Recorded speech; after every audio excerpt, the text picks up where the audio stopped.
Hello, my name is Catherine Morris. I'm Cultural Coordinator at Trinity College Dublin and the National Library of Ireland. I'm here to tell you about an exhibition that I've curated with the National Library called Alice Milligan and the Irish Cultural Revival. First of all, I'd like to tell you something about the location of the exhibition. It's on Kildare Street in Dublin, which is right next door to the Irish Parliament, the National Museum, and it's in the heart of the National Library of Ireland.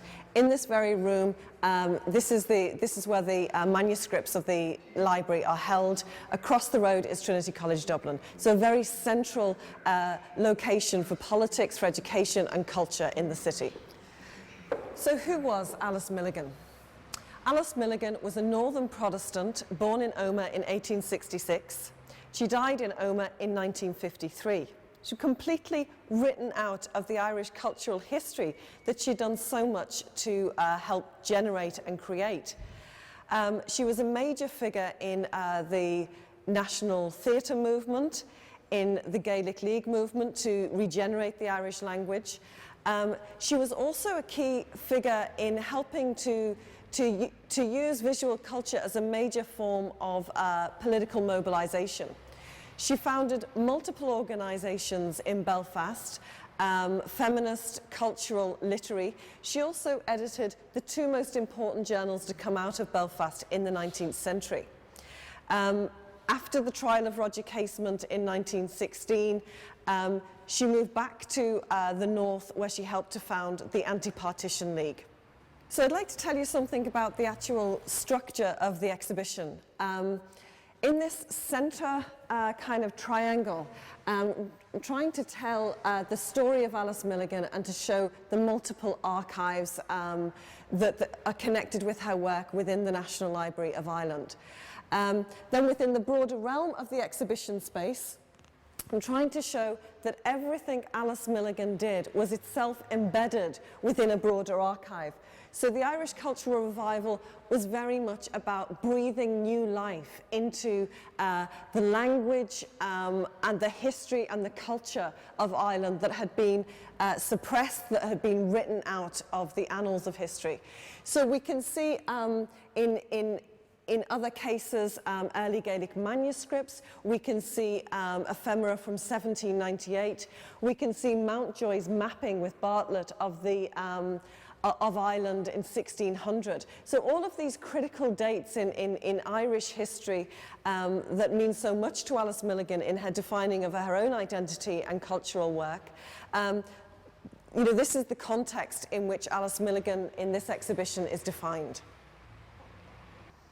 So behind me, you can see two photographs of Alice Milligan. The first is showing her in her 20s when she is editing the Shan Van Vocht and the Northern Patriot. The one next to it, nobody has ever seen before. This is Alice Milligan in her 80s, pictured in the 1940s at an anti-partition meeting in Omagh. What I like about this picture is that it shows her actively engaged. It shows her in conversation and very much an engaged figure at the end of her life. In the first glass case in the exhibition, we can see lots of documents that relate to Alice Milligan's theatre work. So, for instance, there's a play that's set in 1654 called A Daughter of Donna. Alice Milligan actually wrote this play as a novel from 1891 to 1893. And the story and the journey of writing that novel is actually told in her diary, which the family have bequeathed to the National Library in honour and celebration of this exhibition. But interestingly, Alice Milligan doesn't publish it as a novel, but rewrites it and reworks it as a play. So she publishes it in 1904 as a play in a newspaper. And then in 1920, Bulmer Hobson republishes The Daughter of Donna from the newspaper as a book. And for Alice Milligan, she sees this story about the Cromwellian settlements in Ireland and the early plantations as having a very resonant significance as Ireland is really on the brink of partition. Also in this case, is an extremely rare manuscript. It's a hand-typed, hand-sewn play, and really shows how Alice Milligan would have produced her plays before sending them for publication in newspapers. One of her plays, The Last Feast of the Fina, which was produced by Yeats at the Gaiety Theatre in 1900 as part of the Irish Literary Theatre Society's second season of plays. We can see an advert for this in a postcard that is beautifully illustrated by Sean Campbell. He was the brother of Joseph Campbell. So we can see a woodcut of the Fina, and it's in the Holloway collections, which are held at the National Library of Ireland. In order to communicate much more detail about everything that's in the exhibition, we've uploaded them onto these touch screens. So everything you see in the case, you can read more about on screen. If you click on the document, you can see it in closer detail and find out more about it. In the case of the postcard in the Holloway collection, in order to be able to see the other side of it, we've uploaded it onto the screen so that you can read The Last Feast of the Fina by Alice Milligan in the Rotunda. It's being staged by the Theatre of Ireland in 1907. And we can see the stamp and the postmark of that there. Everything on the walls of the exhibition is produced and presented bilingually, in both English and Irish. This is particularly resonant for Alice Milligan's work because she did so much to regenerate and promote the Irish language. Wittgenstein argued that a language was not just about grammar, it really needed community in order to create the cultural conditions that would give it meaning. And certainly that's what Alice Milligan's life's work was dedicated to. So I'm just going to read you this exploration of what Alice Milligan is in relation to the exhibition. Alice Milligan was a cultural and political activist who rejected the unionist politics that sustained Ireland's place within empire to become an internationalist republican. She was a key figure of the Irish cultural revival that began to take shape from the 1880s. She founded a series of cultural, feminist and political organisations that put the northern Irish counties on the map of the revival and that gave a new resonance to the Irish visual culture. A prolific writer for over 6 decades, she published poetry, short stories, novels, plays, journalism, letters and memoirs, and used visual and performance arts practice to create the cultural conditions that would give the Irish language contemporary meaning. After her death, one obituary noted, "The radius of her friendship was an index of her quality. W.B. Yeats, Standish O'Grady, Arthur Griffith, John O'Leary. These are only a handful of the names which add up to a roll call of modern Irish history." The radius of our friendship is indeed a who's who of almost a century in Irish literary and political history. But the list also reveals the textured networks of connection that Milligan generated throughout her lifetime. She transgressed all formal social boundaries, and she saw no difference between politics and culture, between literature and activism. She sought out cultural ways to negotiate religion and identity. She campaigned for political prisoners through the official channels of the state, as well as through poetry, and developed links between theatre and language teaching, local community and national protest. So in this case, we can see different ways in which Milligan produced and published her poetry. She was writing poetry from the 1880s all the way through to the 1940s, very much seeing poetry as part of political and social protest again. This little booklet, Hero Lays, was edited by George Russell in 1908. And one thing that intrigued me about the volume was to find out where the poems that Russell published here, where they were collected from. And the answer, of course, was newspapers. It was also funded by an Argentinian community, and that also intrigued me to think what were the connections between this northern Protestant woman who was based in Belfast and this international Irish diaspora. Also in the case is a little pamphlet of poems by Alice Milligan that was published by the Educational Series of Irish Poets in the 1920s. And really it shows that after partition, when she is back living in the north, she's still very active in producing and publishing poetry. We have the third thing in this case is an extraordinary manuscript of a poem called At the Castle, June 26th, which was she wrote in 1936. I actually found the manuscript of this poem in this building upstairs in the manuscript collections of Anya Kant, one of the widows of 1916. So when commemoration of Easter Rising 1916 was banned in the north, Alice Milligan came to Dublin to be with friends of hers, and she visited Dublin Castle on that commemorative day with the widows of 1916. When she returned to Omagh, she wrote this poem, and it includes this verse: "Up where I come from, if flown were those colours, or wound among flowers for a grave in the grasses, dearly you pay for the like of such boldness." So it's this sense really in which the Irish flag, the flying of the Irish flag is banned in Northern Ireland. And it also, again, it shows Alice Milligan still producing, still politically active, still very much involved with cultural production after partition.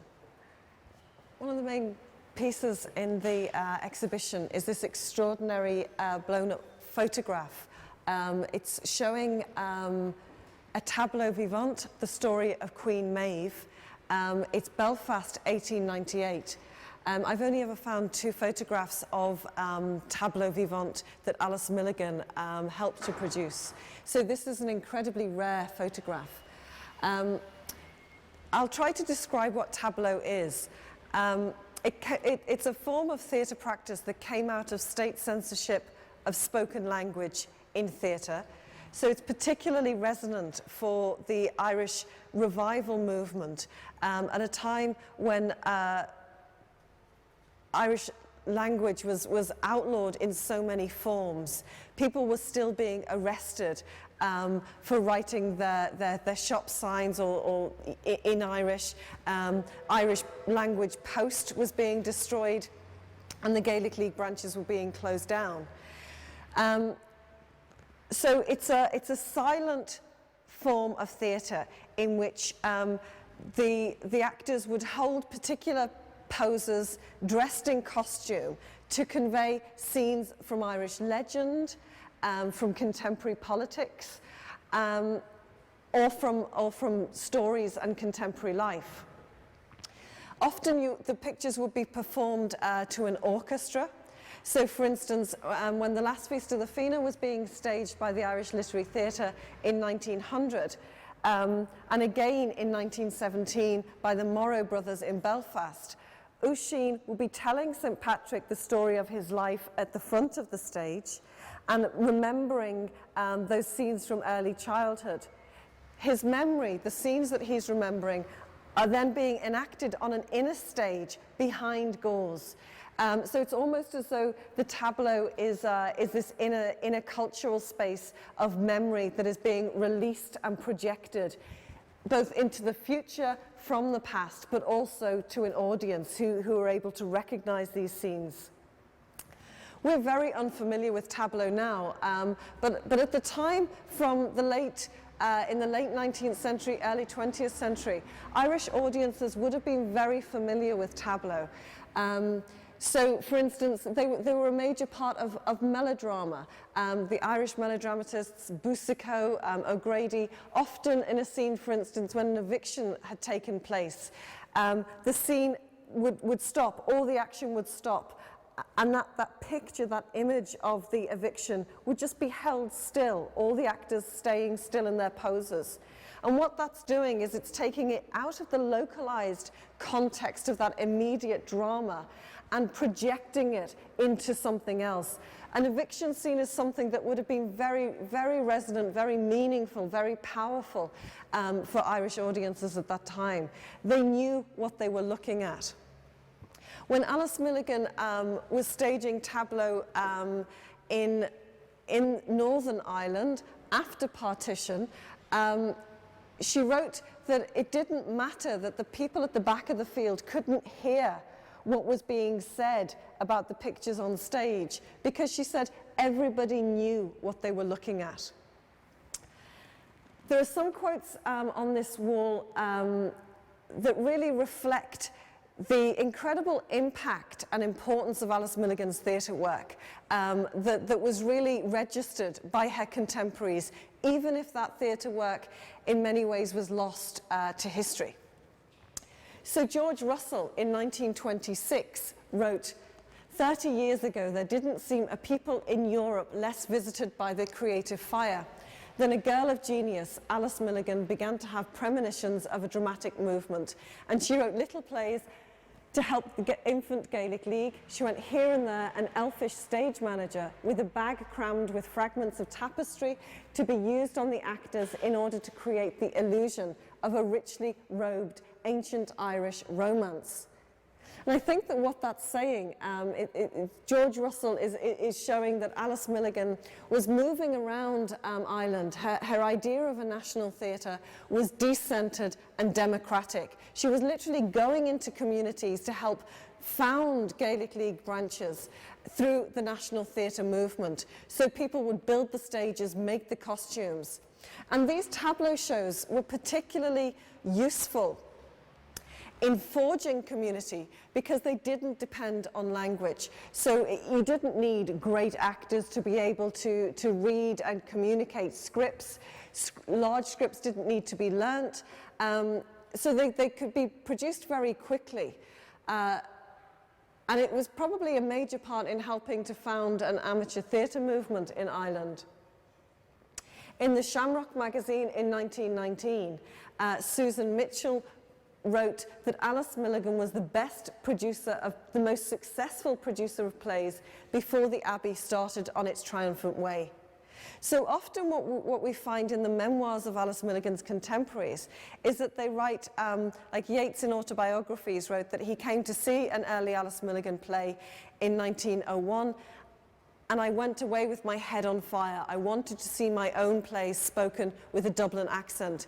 So Alice Milligan wasn't bringing in actors from England. She was using members of the Gaelic League in the spoken plays, and in the tableau shows, she was drawing on Gaelic League performers. So on this wall, we can see a quote by Alice Milligan that she wrote in the Sean Van Vocht in 1898. "Freedom is as yet to all appearances a far-off thing, yet must we who desire it work for it as ardently and as joyously as if we had good hope that our own eyes should behold it." That quote to me is all about projection, because Alice Milligan never lived in the democratic society that she struggled to achieve. The cartoon of this female figure in chains that you can see is taken from a cartoon in the Weekly Freeman. The Weekly Freeman carried regular colour pull-out supplements in which the struggle of Ireland is depicted visually, often personified as a woman called Erin, and usually in chains. These scenes, these images of Ireland were very, very popular. In Alice Milligan's first novel that she wrote in 1890 called A Royal Democrat, the main character stumbles into a cottage in Donegal, and on the walls of the cabin are all of the Weekly Freeman kind of colour pull-out supplements decorating the cottage. So it's a sense in which these images were very much a part of the popular psyche and the popular consciousness of the time. This image of Erin fettered and Erin free was a key tableau that was staged. So what I'm trying to convey in the exhibition is that the tableau that we can see in newspapers where the curtain rose and Erin on Erin fettered and Erin free and Erin a beautiful girl with chains broken. It's this sense in which the struggle of Ireland in an anti-colonial context is being communicated through the body of a woman. But it's also to do with human rights. Alice Milligan was a real supporter of certainly Roger Casement's human rights work abroad, but it was also to do with the human rights of culture, that Irish culture was a human right, and of course the human rights of women. In 1894, Alice Milligan helped to found the Irish Women's Association and was very conscious of the struggle of women for a democratic alignment within society. So in this case, we have 3 items by Alice Milligan. The first is a diary that the family have bequeathed to the National Library in celebration of this exhibition. It's an incredibly unique document, and it really charts Alice Milligan's political epiphany, her transformation from a northern Protestant unionist perspective where she was publishing work very much for an English audience to becoming a radical nationalist. It dates from 1891 to 1893. It shows her arrival in Dublin in 1891 after she's trained as a teacher and been teaching in Derry and Belfast. So she arrives in Dublin and she's studying the Irish language. She's on a tram in O'Connell Street where she notes, "I became a Parnellite, perhaps it won't last." And what's interesting is that she actually follows Parnell around on his political campaign, sketching him over and over. She writes, "If I could only see his face, I would know whether to trust him." So it really is true that Parnell was a very central figure at this moment. Of course, his death in October 1891 opened up a void in constitutional politics, which is when arts and culture really came to the fore to really transform that Irish landscape. And in this diary, we get Alice Milligan's movement through that journey. So on the night of Parnell's death, she writes, "I am in the enemy's camp. If I had but the money, I'd go to Dublin to be with people who feel as I feel." So it's this sense in which she is articulating for the first time her own alienation from her family background and from her educational background and moving towards a different moment. She also begins to write poetry for the newspapers, and the diary charts all of this. The second item in this case is the journal that she edited from Belfast with Anna Johnston. From 1896 to 1899, the Shan Van Vocht. What's amazing about this journal is its international reach. It was produced in Belfast. It had a readership across Irish communities in and outside of Ireland. So it had a readership in South Africa, in South America, an office in New York.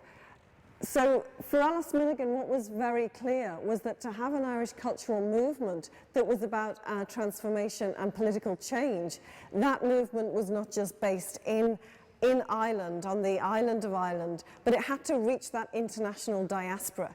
At the time when this journal was being produced, 5 million people were leaving Ireland. Half of them were women and half of them were Irish language speakers. So the Shan Van Vocht was really a major way of reaching that community.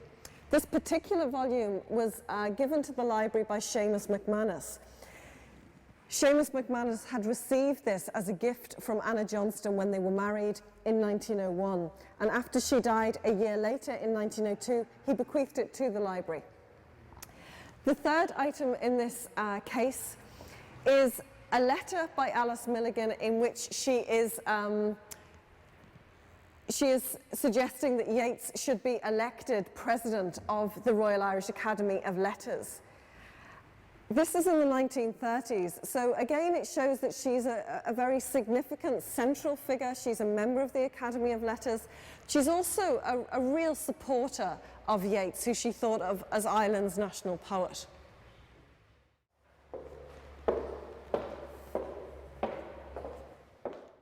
So all of the cases in the exhibition connect with Alice Milligan's work. My colleagues at the National Library have chosen items from the manuscripts, from the book collections, newspapers, photographs and ephemera. So in this case, what we can see is a play by Douglas Hyde, the founder of the Gaelic League, very close to Alice Milligan. We can also see this extraordinary, the Gaelic League, What Are Its Objects, which was a pamphlet produced by the Irish Unionist Alliance in Dublin 1904. So it's a tract working against the Gaelic League. Also in the case is a book called Annals of the Irish Harpers. It was published by Charlotte Milligan Fox in 1911. Charlotte Milligan Fox was a sister of Alice Milligan. She founded the Irish Folk Song Society in London in 1904. And music was a really important part of the Milligan household. It's, Bunting Collected was the first to transcribe the music of the Irish harpers in the 1790s. Charlotte Milligan found these manuscripts at an auction in Belfast and published them. After Charlotte Milligan Fox's death in 1916, Alice Milligan bequeathed all of these archives to Queen's University in Belfast. I think what's important to say is that Alice Milligan travelled around particularly Omagh and County Tyrone, collecting folk songs with her two sisters, Edith Wheeler and Charlotte Milligan Fox. Edith Wheeler got the OBE for her services to the Unionist Women's Council in 1920, and Alice Milligan described Charlotte Milligan Fox as a rabid imperialist. What we're seeing is the extreme different political views that existed within the Milligan family, and yet music was a central way in which they could overcome these differences. And that's something that Milligan obviously had embedded within her own private life and her relationships with her family, but it was also an ideology that she tried to transfer and convey throughout the rest of her life and broader community and society.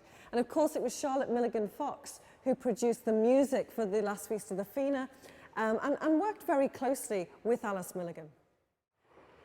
In this section of the exhibition called Cultural Poetics, we're really looking at the literature that has informed Irish cultural history. But we're also looking at the visual culture that was a major part of this movement. Two of the most exciting finds for me in the National Library archives are these very small magic lantern glass slides. Alice Milligan had a real fascination for early photography.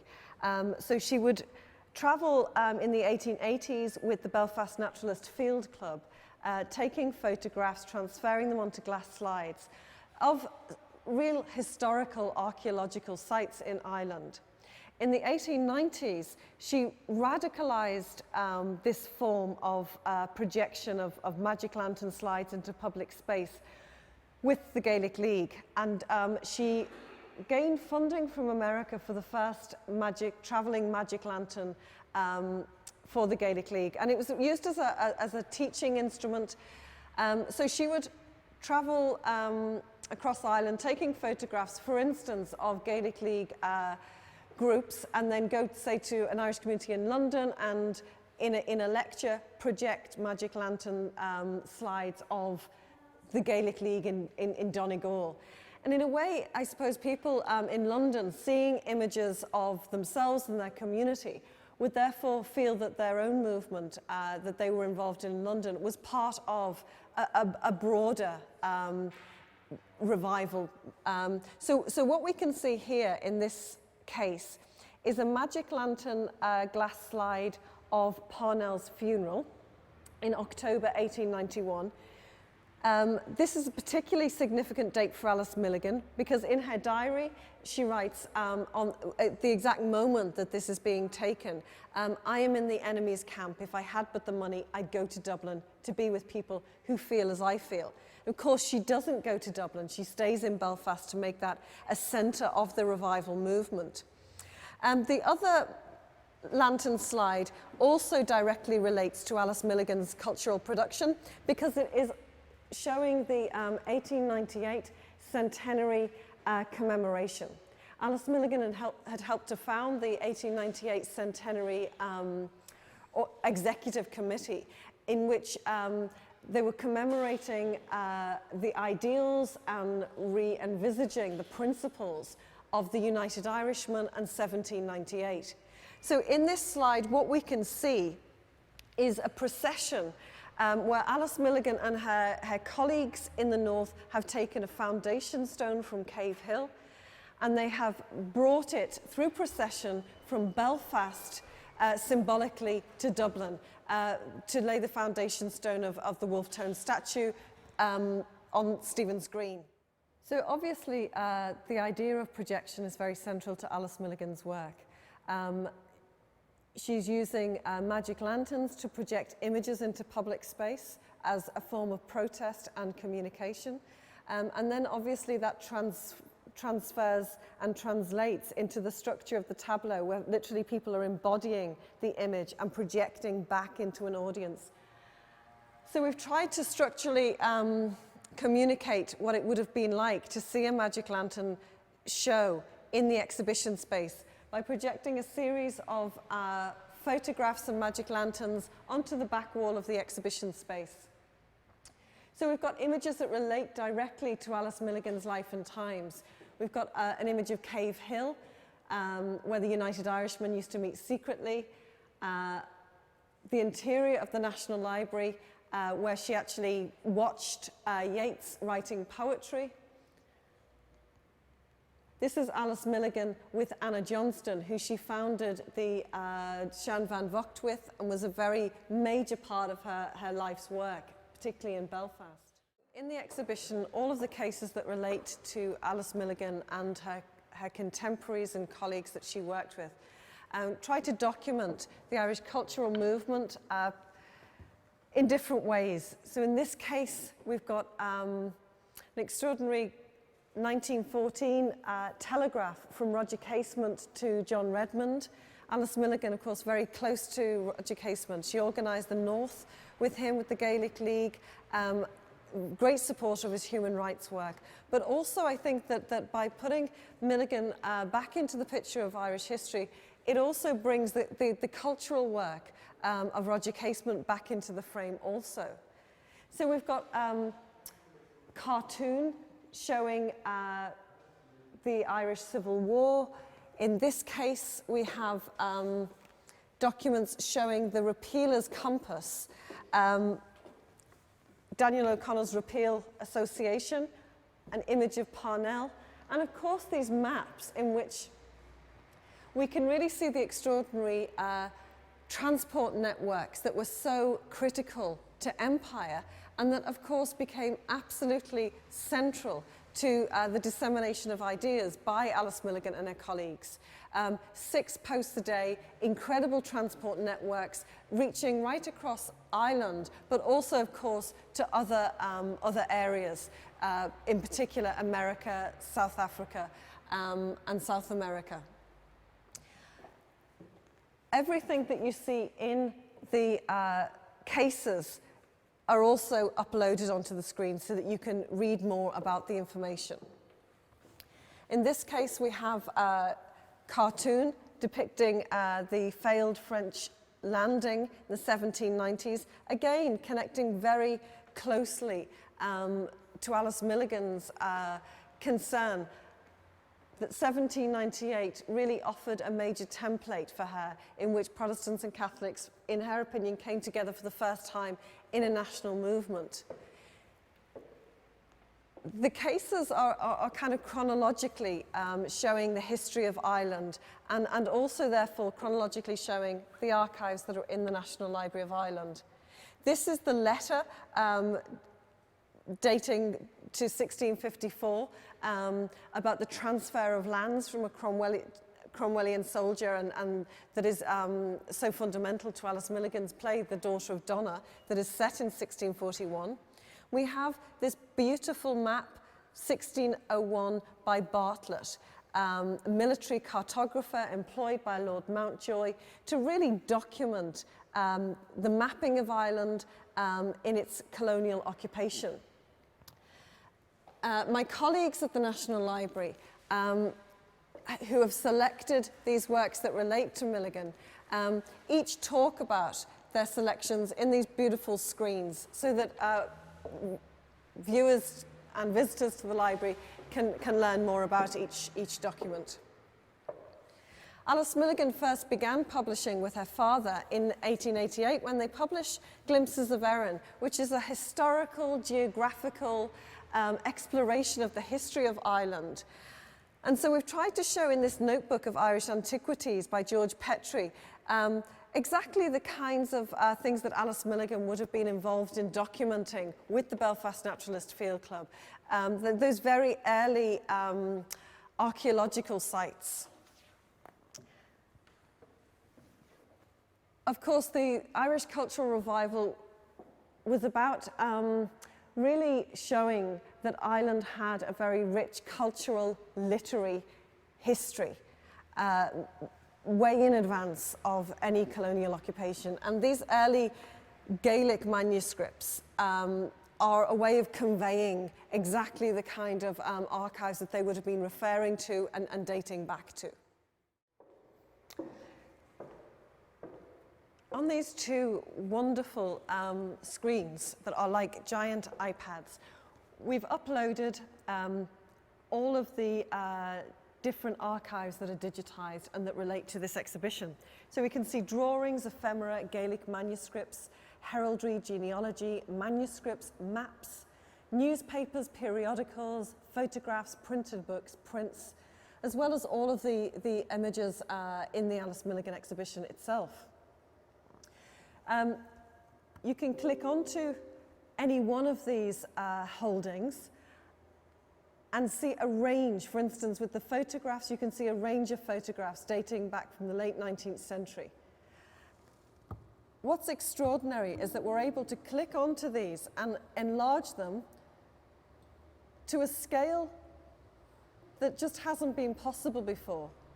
So we're able to see the faces of the past very close up.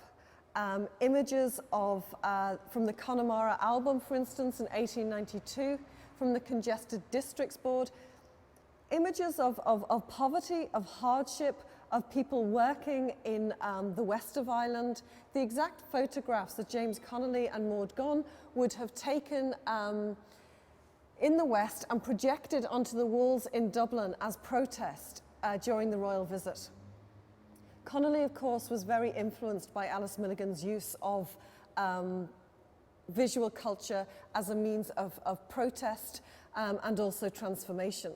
So I think it's very moving in this exhibition, which is all about the Irish Cultural Revival, to actually see the images of the people who Milligan and her colleagues were reaching with plays, with ideas and with ideals through newspapers, through establishing these Gaelic League networks. In 2010, Ireland's cultural ambassador, Gabriel Byrne, suggested culture can transform a political structure when a political structure cannot change itself. This was certainly true of Alice Milligan's generation. In 1995, Declan Kyberd wrote, "It was the grand destiny of Yeats's generation to make Ireland once again interesting to the Irish. After centuries of enforced provincialism following the collapse of the Gaelic order in 1601, no generation before or since lived with such conscious national intensity or left such an inspiring and in some ways intimidating legacy. Though they could be fractious, its members set themselves the highest standards of imaginative integrity and personal generosity. Imbued with republican and democratic ideals, they committed themselves in no spirit of chauvinism, but in the conviction that the Irish Risorgimento might expand the expressive freedoms of all individuals."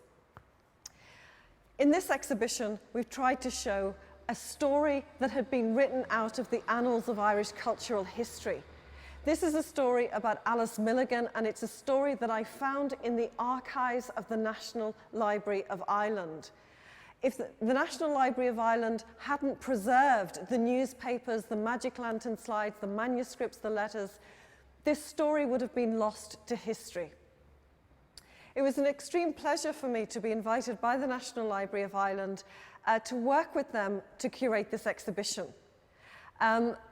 Thinking about the choices that my colleagues have made in the early Gaelic manuscripts or the works from 1798 or 1600 that relate to Alice Milligan's work has really given a sense of the extraordinary archive in which her own literature, the organizations that she promoted and produced, and her own publications and cultural work was embedded.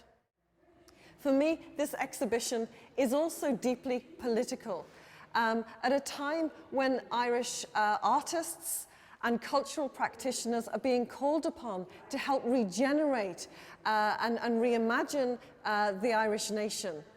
We have a lot to learn from Alice Milligan and her contemporaries, who themselves put Irish arts and culture at the centre of a civic society that they were trying to reimagine and create.